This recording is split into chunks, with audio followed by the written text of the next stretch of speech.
Welcome to the Human Capital Innovations Podcast, your go-to source for personal, professional, and organizational growth and development. We hope you tune in often for all things people management, organizational development and change, organizational leadership, and social impact related. Maximize your personal and organizational potential with Human Capital Innovations Podcast.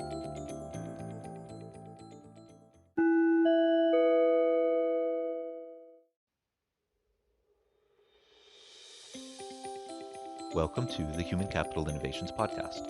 In this HCI podcast episode, I talk with Mitch Gray about the qualities and attributes of a successful organizational leader.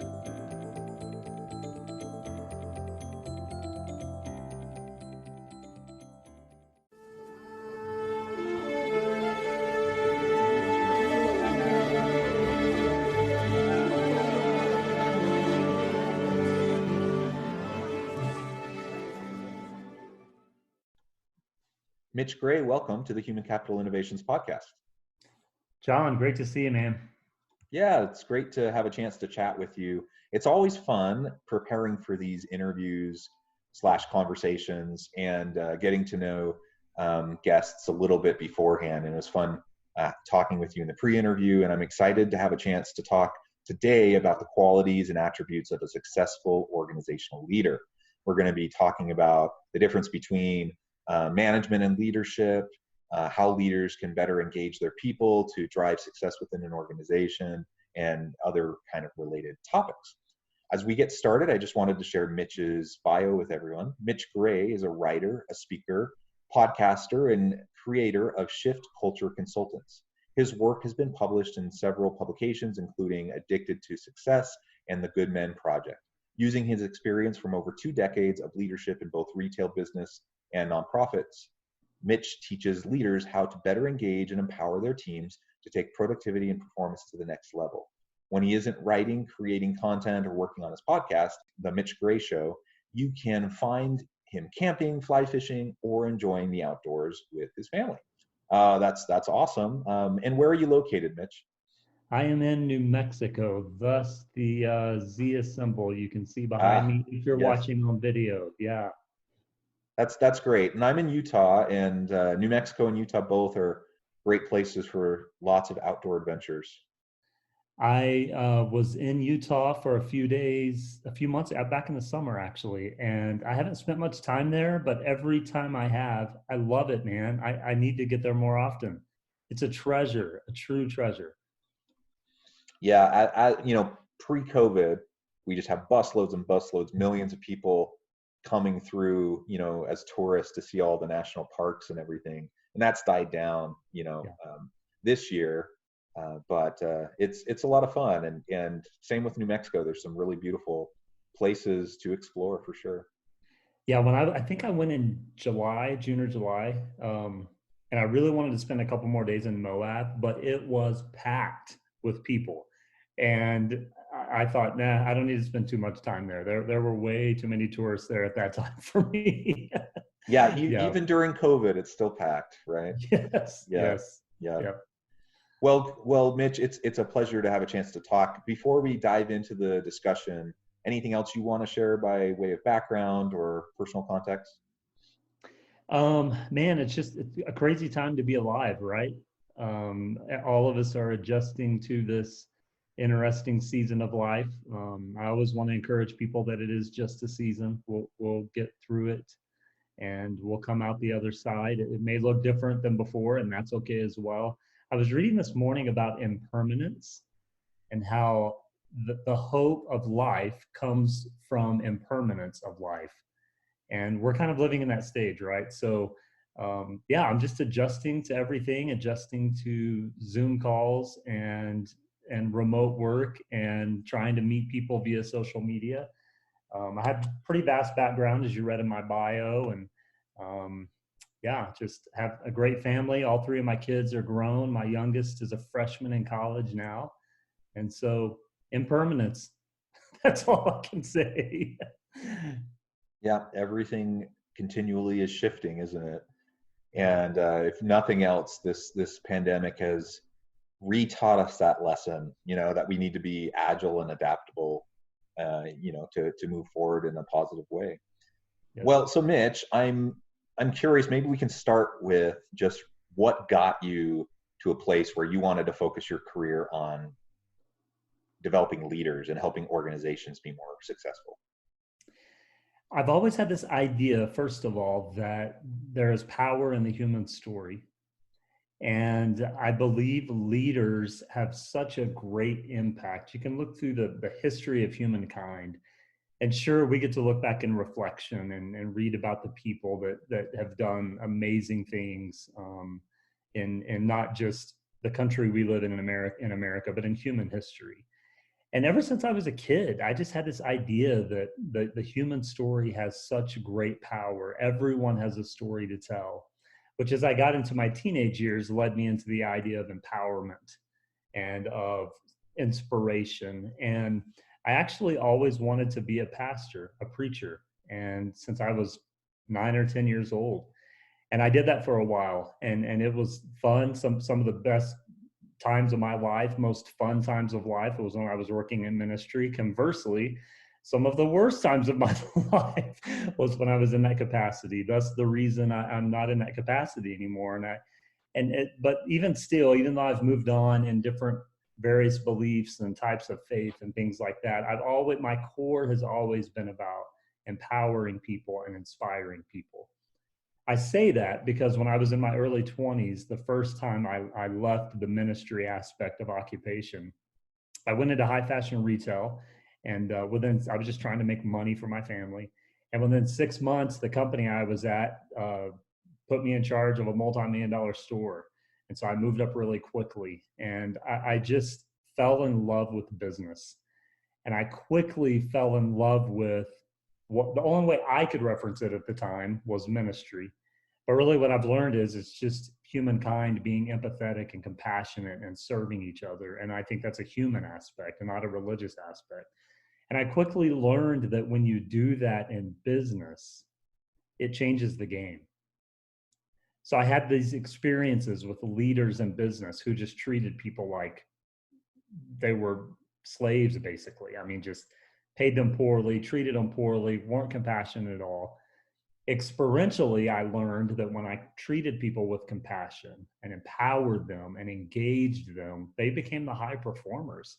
And so I told someone the other day, it's kind of like I began to meld at 23 years old this idea of servant leadership, being compassionate with the business world of how it can impact the bottom line.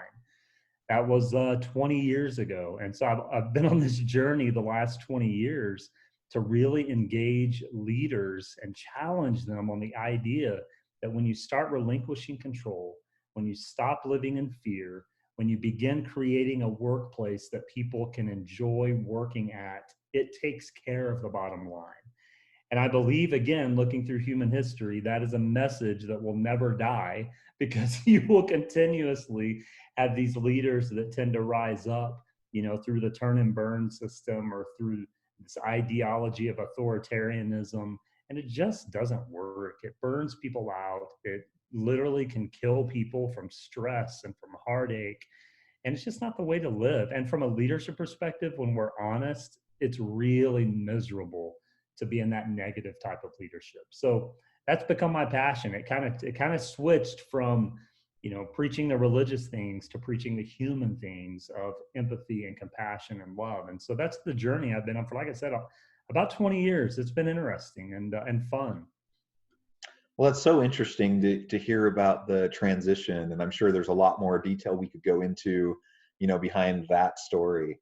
But I agree. I think there's just so much natural overlap between, for example, ministry, or I come from a family of social workers, and I think I'm kind of the oddball that I'm in business, but I do this stuff, right? And so it's basically the same thing. Right, it's just within a different context. But you're still about empowering people, developing people, helping them to learn and acknowledge their full capacity and live up to it. All those sorts of things. It's really, whether you're talking ministry, social work, or a variety of different contexts for business, it's kind of the same work. And it's something that I share, that kind of passion about too. You already alluded to it a little bit as you're sharing that background, but we do see leaders with different styles, different approaches. And I say leader in quotes, right? Because, you know, someone who has a position, a title, they're somewhere in the hierarchy, they're considered a leader, but they may not actually lead. They may not actually be what I would define as a leader. And so we have this friction, this tension sometimes between management versus leadership. So there's that differentiation. And there's certainly different styles and approaches and qualities and characteristics of what we might say would be a successful leader. So what's your general sense of that tension first, and then what are some of those characteristics that we should be trying to develop within ourselves and within our people? Yeah, so really the statement becomes the position does not make the person. The person makes the position ideologically, right? So in a perfect world, it would be like, we don't really have positions. So I used to coach basketball as well. And I loved coaching the idea of positionless basketball. In other words, everyone at any point in time could kind of, sort of, to the best of their ability. If you have a 5'7" point guard, they're not going to be a great center. For those that don't know basketball, the center are the large people on the court. The point guards are the smaller people normally. But the idea would be that when anytime someone got the ball on any point on the floor, everything could still flow. And I think that applies to business. The ideological world would be, we have a positionless world. The problem with that is our humanity says we need to define things. And our humanity says people need responsibilities. And there's truth to that, to have everyday function. But the same application really works when you're talking about leadership and management. I differentiate the two in this. I believe managers are people that they're not leaders, but they're in leadership positions. They're the ones that just care about the numbers for the day, making sure everyone gets to work on time. They get really flustered when things go bad. They want to get the to-do list done. They're the ones that are only focused on the concrete measurables. They're managers. In that definition, we're saying they're managing the effort of the people, making sure they're getting done what they're told they're supposed to get done. Leaders, conversely, are the people that they get those things done, but they get it done through the avenue of inspiration, empowerment, accountability, and permission. Leaders are also the people that, without being asked or told, go above and beyond. A great mentor of mine used to say, the cream rises to the top. Those are the leaders that naturally just begin rising up. And you can see it. You can walk in a room, you can go amongst a team, you can be amongst a group of your friends, and you know who the leaders are. They're not always the most vocal. They're not always the most active, but they're always the most strategic and empowering and inspirational. And so you start looking into personality traits, and someone says, well, I have a hard personality, or I have a soft personality, or I have, a people personality, or I'm an introvert. Those can all be great leaders. The leadership is measured on the internal awareness and the output of that internal awareness. That's how you know who a leader is and a manager is. And really, people can tell. You can walk in a place of business and pull the employees aside and say, hey, who makes the most impact when you come to work every day? Those are your leaders. Hey, who helps you out the most? Those are your leaders. And what's crazy is oftentimes you go into places of business and you can ask those questions and the employees never mention the person in the position. And that's crazy to me, because what that tells me is the person in the position isn't listening to their people. And the person in the position has no self-awareness of what's happening. That's a manager. That is not a leader. So someone can be a CEO and have no clue how to lead a company. And that happens quite often. I see it especially in government work. I see it in school systems. Those types of situations that are very archaic, large systems. And you see it in large corporations. They move people up the ladder because of tenure. Oh, John's been here 10 years. We need a CEO, or we need a leader of this, division or whatever. And they put you in that position. We need a new principal. We need a new superintendent. They put people in those positions because of tenure. In other words, AKA, they have nowhere else to put them. So they're going to double their salary, give them more benefits, and put them in that position. And it's treacherous. It's treacherous. So I think the basic fundamental statement is the person does not make the position, and the position does not make the person. So you've got to really look at, if we're gonna, I said that wrong. The person makes the position doesn't make the person. I'm sorry. So if we're gonna look at that, you have to really give power not to the position but to the person, and that takes a lot of innovation mentally, especially when you're dealing with large systematic type companies or government entities or anything like that, because now all of a sudden they're going against years and years of tradition. Well, this is how I heard that in ministry a lot. Well, this is how we've always done it. And my rebuttal always is, and we're not where you always were. And so it's a different day and time. Yeah, that's always an interesting conversation to have with people, because people that are managers in leadership positions don't like that conversation. And I believe they don't like it because they know the truth.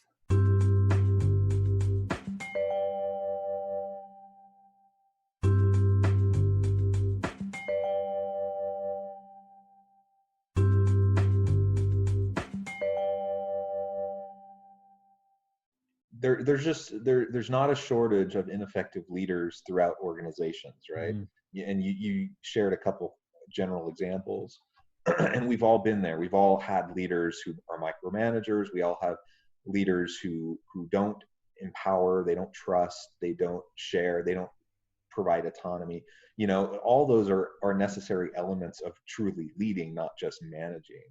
And one way I think about it too is that managers tend to seek compliance with policies, yes, rules, norms, whatever, whereas leaders are looking for fostering commitment through inspiration, through persuasion, right? So rather than just trying to get someone to do what I say, you're leading by example, you're serving alongside your people. They know that you're walking the walk, and people fall in line because they want to be there. They want to be part of that team because they know they're going to be their best selves, and they're not only going to help the organization be successful, but they're going to prepare themselves for their future career. And that's what organizations need. And so often they just make all the wrong decisions as they're hiring people, promoting people from within, or bringing people in externally. So that raises the question, like, how do we better select for leadership? Because, regardless of what we may say about the value of positionless organizations or flat hierarchies, or, there's lots of research to go behind the efficacy of some of those types of approaches, but still it's the norm, it's tradition, and those things are hard to change. And so most organizations are still going to have the bureaucratic structures. How do we get the right people into these leadership positions so that we don't have the Peter principle playing out over and over and over again, where you have the Michael Scotts of the world, becoming, leaders or managers when they have no idea what they're doing? Right. Great reference point, by the way. Love that. Yeah, really, let's talk about two approaches, right? So let's talk about the approach where a company or an entity may be willing to dive into the deep end. They may be willing to say, we're going to take this archaic viewpoint. It hasn't worked. We're not going to hire for continuity anymore. We're going to hire for effectiveness. So let's take that approach in a second. But first, let's take the approach of, say you have a CEO that's in that position. They're in the middle of that company, and they know the reality is, much like you just alluded to, they're not going to change the system. I mean, and I've worked with those companies. All of us have worked for them or with them or led them. And you just know, when you look at the end of the day, I'm one person. I'm not, in my lifetime, probably not going to change this system. So let's look at that first. Really, it's about permission. And it's about permission to grow. It's about permission to continue learning. And it's about permission to step into this idea of empowering leadership. Okay. So this CEO says, I really want to change. I want my people to change. Or say we're working with a leader of a company that is kind of curious about this idea. It's just walking through, how would you want to be led? Do you want to get told what to do every day? Do you want to get yelled at every day? Do you want to get threatened every day? Do you want to get paid little to be asked to work more? Do you want to miss your family all the time? I mean, we could list 1,000 questions. What are your answers to those, Mr. or Miss CEO? How do you feel about those? So let's begin to change that first. And then we'll use the trickle down effect. I believe in top to bottom when you're talking about culture change. The bottom people can do all they can to change, but if the top people don't really lead and instigate that change, it has no sustainability. So now we're talking about top down, top to bottom. So Mr. Miss CEO, how do you feel about those questions? Let's really take inventory of those. So for the person that's in the middle of that large system that can't change the system, they can change what they can control. They can change themselves. They can help change their people. And I want to go back to the word I mentioned. It's about permission, giving self permission to do something different, and then giving your people permission. A manager says, we can't do whatever. A leader says, how can we do whatever? And it's those little changes. So if we have a leader that's listening, that constantly finds themselves saying, well, we can't do that, I would invite them to start shifting that to how can we do that? Because the answer still could be, well, because of policy or whatever, we still can't. It's a different mindset approach, and you start entertaining ideas. So that's for person that's in the middle of a system that they can't change. Now let's talk about person or company or entity that's ready to dive out. You asked the question about how do we begin maybe hiring differently? How do we look at things from a different perspective? I am from the old school when it comes to hiring. I'll actually put a little plug in now. In the next probably 4 to 6 months, my new book will be out, How to Hire and Keep Great People. And we're going to talk in the book about cultural development and how to find great people. Because the excuse I keep getting from business leaders is we can't find good people. No. I can go out in 10 minutes and find a really good team of people. Because the question isn't, can I find them? The question is, can I develop them? So I'm old school. That company I referenced earlier in the episode, when I was 21, 22 years old, and they gave me a $2.5 million business to run. We actually, now we're talking late 90s, early 2000s, before Indeed and before other third-party hiring systems. We actually interviewed every single person that put in a resume, every single one of them. 5-minute interview, 3 or 4 questions. And I averaged getting 5 to 8 applications a day. So I was doing hundreds and hundreds of interviews. And what I learned was nothing replaces one-on-one conversation. Nothing replaces human flesh and blood. And I know that those third-party platforms have allowed other people opportunities they may not have had. They've allowed companies to spread their net. But the negative side of it is I think companies have gotten really lazy on finding people. They've gotten really lazy on interviewing people, and they've depended solely on third parties to do their hiring. Here's the problem, John. Third parties don't know my company's culture. Third parties don't know the personality of our company. They don't know leadership styles that we want. They don't know any of that. So when it comes to shifting the mindset of how we're hiring, I say we get really creative. Look within first. Look within first, but don't look in the same spots. Don't look at the people that are managers now to be CEOs in the future. Look at the janitor who does a great job. Look at the secretary who does a great job. Look at those people that you may not think otherwise could do the job, because I would be willing to bet they can do the job. They may not have all the credentials you want, but unless you're working in law or a doctor or an educator and you don't need those, we can get people certifications. We can get people more educated.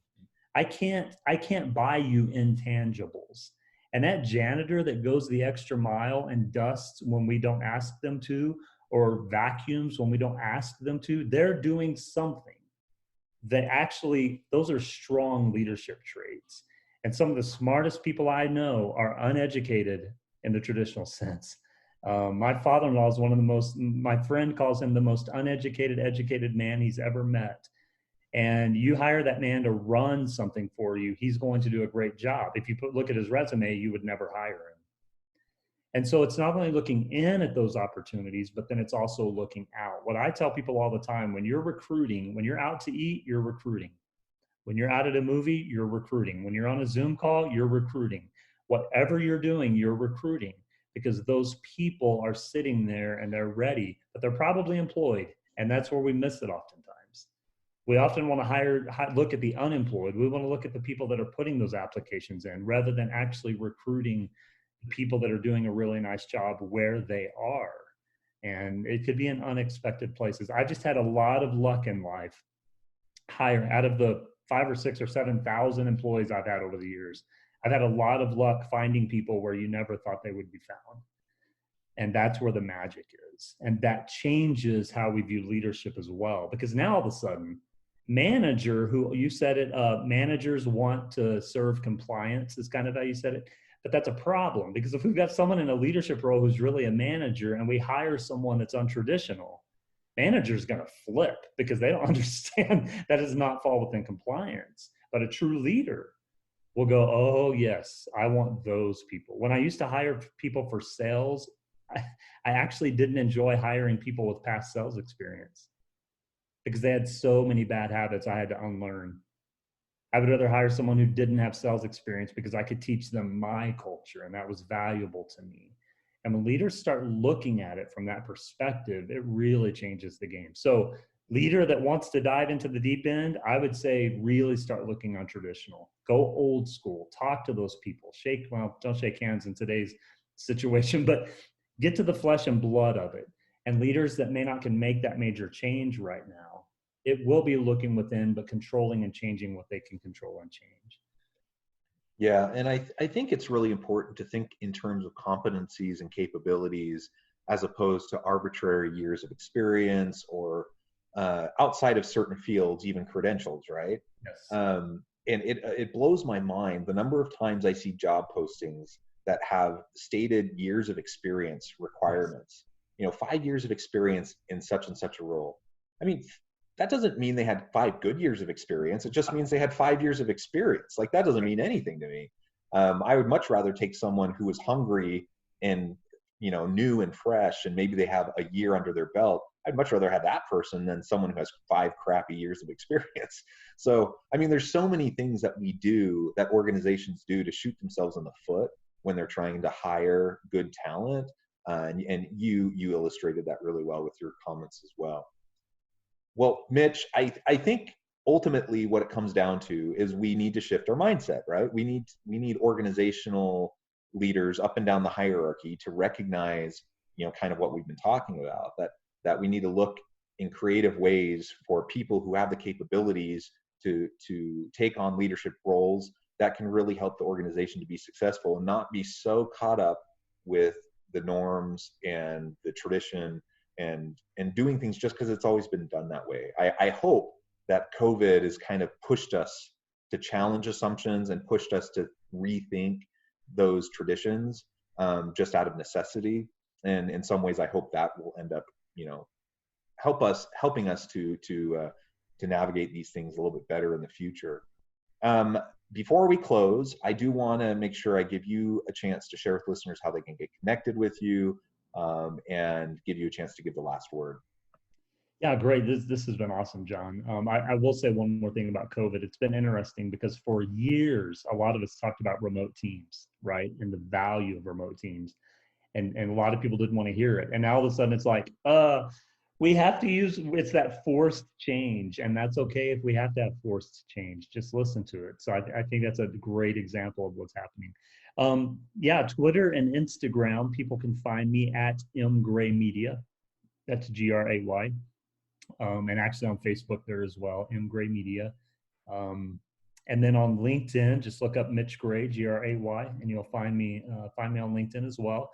Our website, if you want to check out some blogs or other material that we develop quite often, is shift, SHIFT.LLC.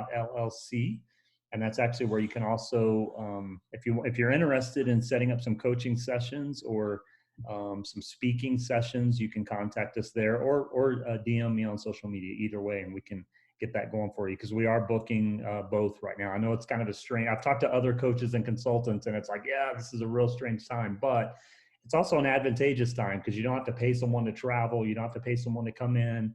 A Zoom call works really well for things like that. So contact us there. And then my personal website is mitchgray.me. And you'll find kind of some inspirational stuff there. The podcast is The Mitch Gray Show, anywhere you listen to podcasts. And follow us so you can be keeping up with the new book that's coming out. I mentioned it earlier, How to Hire and Keep Great People. I actually worked on the outline quite a bit this weekend, and I think it's going to be something that really encourages leaders and gives them some tangible, measurable steps to take in actually a lot of the things we talked about today. So this has been great. And we actually have our next 2 books lined up as well. So we're going to have a series for leaders that's going to be really, really critical and advantageous. So, yeah. Excellent. Thanks, Mitch. It has really been a pleasure to have this conversation today. I hope listeners will reach out, get connected with Mitch, find out more about what he and his company can do for you. And as always, I hope everyone stays healthy and safe, that you can find meaning and purpose at work each and every day. And I hope you all have a great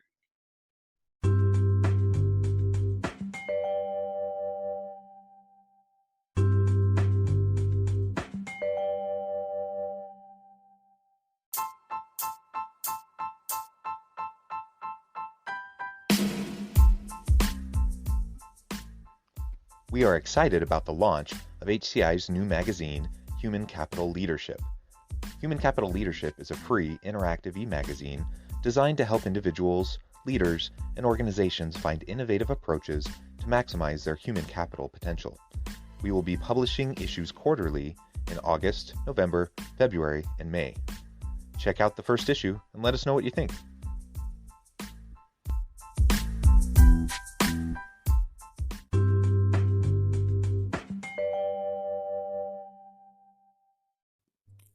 Thanks again for joining us for this episode of the Human Capital Innovations Podcast. I hope you stay healthy and safe and that you have a great week.